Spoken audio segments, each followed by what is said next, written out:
আর দেখতে দেখতে আমরা চলে আসলাম চট্টগ্রাম শহরের কাছাকাছি। আর আমরা এখন উঠে পড়েছি চট্টগ্রামের শাহ আমানত সেতুর উপরে, আর যেটিকে সবাই নতুন ব্রিজ নামে চিনে। আর শেষ পর্যন্ত আমরা চট্টগ্রাম কক্সবাজার রুট থেকে বান্দরবনের রাস্তার দিকে ঢুকে পড়েছি। আর এটি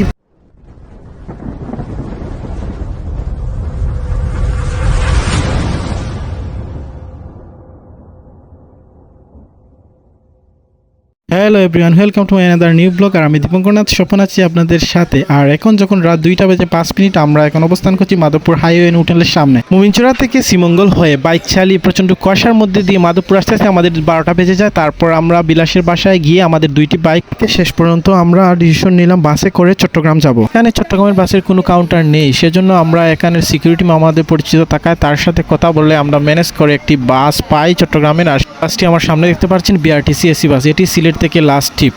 আমরা এখন বাসে উঠি আর তারপর আপনাদের সাথে কথা হচ্ছে।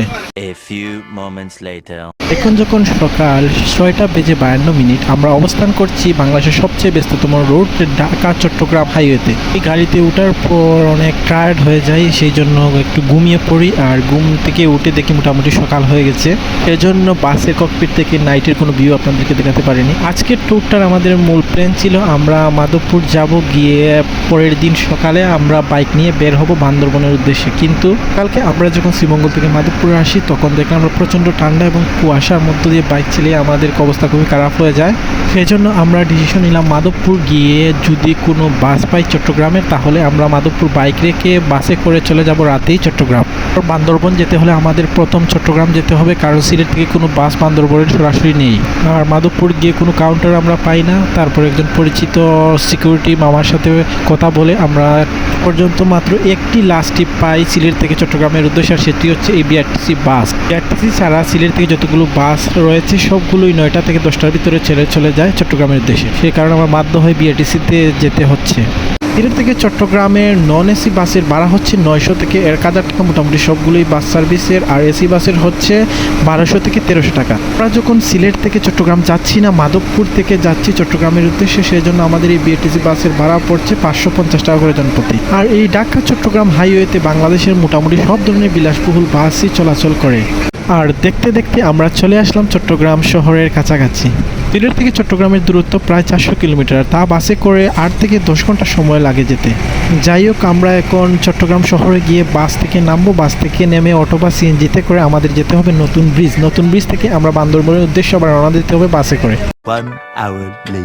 আর আমরা চট্টগ্রামের বাস থেকে নেমে সিএনজিতে করে এসে নতুন ব্রিজ এসে আমরা নাস্তা করি। আর নাস্তা করে আবার এখন রওনা দিলাম বান্দরবনের উদ্দেশ্যে। আর আমরা এখন উঠে পড়েছি চট্টগ্রামের শাহ আমানত সেতুর উপরে, আর যেটিকে সবাই নতুন ব্রিজ নামে চিনে। এই ব্রিজটি বাংলাদেশের মধ্যে অনেক নান্দনিক একটি ব্রিজ, আর এটি ইউরোপীয় ব্রিজগুলোর মতো তৈরি করা হয়েছে। চট্টগ্রাম থেকে বান্দরবন সরাসরি নন স্টপ বাসের মধ্যে অন্যতম কয়েকটি বাস রয়েছে, যার মধ্যে একটি হচ্ছে পূরবী, আর যেটি করে আমরা এখন যাচ্ছি। আর চট্টগ্রাম থেকে বান্দরবনের দূরত্ব প্রায় 75 কিলোমিটার, যেতে সময় লাগে প্রায় 3 থেকে 4 ঘন্টা। আর জনপ্রতি ভাড়া হচ্ছে 180 টাকা করে।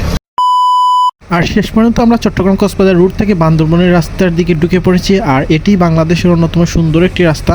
এই রাস্তাটি হয়তো আপনারা দেখতে পাচ্ছেন সামনের দিকে অনেক ডেঞ্জারাস একটি রাস্তা, অনেক আপহিল, আমাদের গাড়ি উঠতেই পারছে না উপরের দিকে, এক গিয়ারে উঠছে উপরের দিকে। শুনতে পাচ্ছেন প্রচণ্ড শব্দ হচ্ছে গাড়ির ইঞ্জিনের। আর এখন আমার সামনে দেখতে পাচ্ছেন অনেক ডাউন হিল। আর বান্দরবনে এই রাস্তার half hill, down hill, U turn সব কিছু মিলিয়ে অসাধারণ একটি রাস্তার অনুভূতি আমরা ফিল করছি। শুধু একটা জিনিসই মিস করছি, যদি বাইক নিয়ে এদিকে আসতাম তাহলে আরও সুন্দর সুন্দর দৃশ্য আমরা উপভোগ করতে পারলাম বাইক নিয়ে চালিয়ে।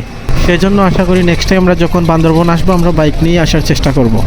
হয়তো আর বেশি দূর নেই, আমরা চলে এসেছি বান্দরবনের কাছাকাছি। আমার সামনে একটি ব্রিজ দেখতে পাচ্ছেন, একটি ডেঞ্জারাস একটি ব্রিজ, এটার দুই পাশেই মোড় রয়েছে। ফাইনালি আমরা এখন চলে আসলাম বান্দরবন শহরে। আর আমরা এখন অবস্থান করছি বান্দরবন বাস টার্মিনাল। আর সামনে হয়তো আপনারা দেখতে পাচ্ছেন বান্দরবনের বাস টার্মিনালের টানেলটি। তাহলে আজকের ভিডিওটি এখানে শেষ করছি। আর নেক্সট ভিডিওতে আপনারা দেখতে পারবেন আমরা বান্দরবনের কোন কোন জায়গায় ঘুরতে যাই। সে পর্যন্ত সবাই ভালো থাকবেন, সুস্থ থাকবেন। Good bye everyone.